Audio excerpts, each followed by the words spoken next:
কাছাড় জেলার পাঁচগ্রামের ঐতিহ্যবাহী সিদ্ধেশ্বর শিব মন্দিরের সামনে দীর্ঘদিনের জনদাবির পর অবশেষে রেল ফুট ওভারব্রিজ নির্মাণের উদ্যোগ গ্রহণ করা হয়েছে। কাটিগড়ার বিধায়ক কমলাক্ষদেব হোরকায়স্থ এই গুরুত্বপূর্ণ প্রকল্পের ঘোষণা করেন। সোমবার মন্দির কমিটির সঙ্গে অনুষ্ঠিত এক বৈঠকে বিধায়ক জানান, আগামী ২৭ জুন সকাল ১১টায় ফুট ওভারব্রিজ নির্মাণের ভূমিপূজার আয়োজন করা হয়েছে। বিধায়ক বলেন, রেল লাইন পারাপারের সময় দীর্ঘদিন ধরে স্থানীয় বাসিন্দা ও মন্দিরে আগত ভক্তদের নিরাপত্তা নিয়ে উদ্বেগ ছিল। সেই বিষয়টি বিবেচনায় রেখেই এই ফুট ওভারব্রিজ নির্মাণের সিদ্ধান্ত নেওয়া হয়েছে।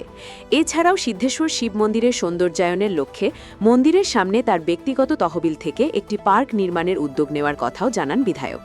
বৈঠকে সিদ্ধেশ্বর শিব মন্দির কমিটির সাধারণ সম্পাদক সুজন কুমার ভট্টাচার্য সহ অন্যান্য সদস্যরা উপস্থিত ছিলেন। বদরপুর থেকে পিন্টু শুক্লবদ্ধের প্রতিবেদন, ঈশান বাংলা নিউজ, শিলচর।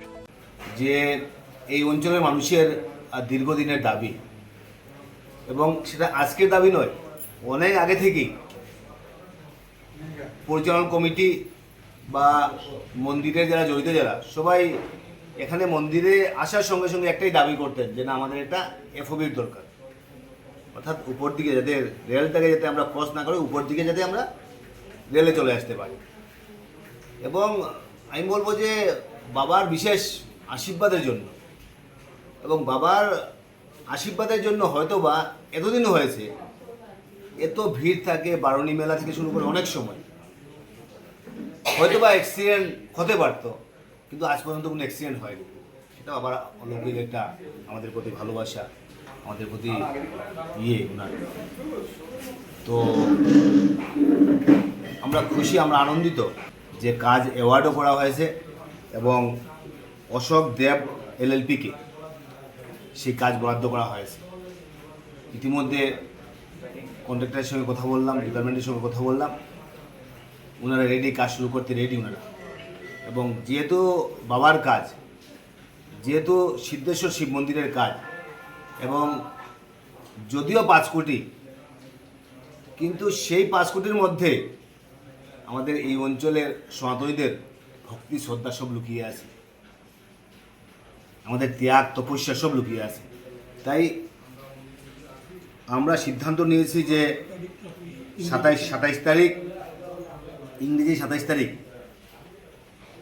শুভ সময় আছে আমাদের ৭টা থেকে বিকাল ৪টা অবধি, অর্থাৎ ১১টার সময় আমরা টাইম দিয়েছি। সবাই এখানে উপস্থিত থাকবেন এবং কন্ট্রাক্টর সেদিন থেকে বোর্ডিংয়ের কাজ শুরু করবে। এবং ইতিমধ্যে কন্ট্রাক্টরের সঙ্গে যখন কথা বলেছিলাম, উনি বলেছিলেন যে বড় বড় যেগুলো লোহার যেগুলো সামগ্রী যেগুলো লাগবে সেগুলো উনি ইতিমধ্যে উনি সেটা অর্ডার দিয়ে দিয়েছে। তো বোর্ডিংয়ের কাজ আমরা ২৭ তারিখ থেকে শুরু করব। আমি মনে করি যে কম দিনের ভিতরে সিদ্ধেশ্বর শিব মন্দিরের জন্য এই অঞ্চলের মানুষের একটা উপহার যে আমরা এফওবিটা পেতে আমরা সক্ষম হব। তাই আজকে পরিচালন কমিটির সেক্রেটারি মহাশয় এখানে আছেন, আমরা সবাই এখানে আছি। আমরা সবাইকে আমরা নিমন্ত্রণ করছি ২৭ তারিখ ১১টার সময় সবাই উপস্থিত থাকবেন। এবং সামনের দিন আমাদের অনেক পরিকল্পনা। ইতিমধ্যে আপনারা দেখেছেন যে ইরোশন হয়েছে, রেলের তরফ থেকে কাজ চলছে। সামনের দিন যাতে পার্মানেন্ট নেচারের কাজ হয়, কারণ যেভাবে ইরোশন চলছে, যদি এইভাবে ইলেকশন হয় হয়তো বা কোনো সময় হয়তো বা শিব মন্দিরে এসে এফেক্ট হতে পারে। তো সেই নিয়ে আমরা বলেছি যে পার্মানেন্ট নেচারে একটা কাজ করা হোক, অন্তত এই জায়গাটা দিয়ে বা এই জায়গা নিয়ে যাতে আমাদের চিন্তা করতে না হয়। তো সে নিয়ে রেল ডিপার্টমেন্ট ইতিমধ্যে প্ল্যান এস্টিমেট বানিয়েছে, ওনারা আমাদেরকে আশ্বস্ত করেছেন সেটা নিয়ে ওনাদের পার্মানেন্ট নেচারে ওনারা কাজ করবে। এছাড়া আরও অনেকগুলো প্রকল্প নিয়েছেন পরিচালনা কমিটি, অনেকগুলো প্রকল্প নিয়েছে। এখানে বড় শিবের মূর্তি বসবে, তাতে সেটারও পরিকল্পনা চলছে যে এখানে যারা মূর্তি নির্মাণ করবেন ওনারা এখানে আসবেন।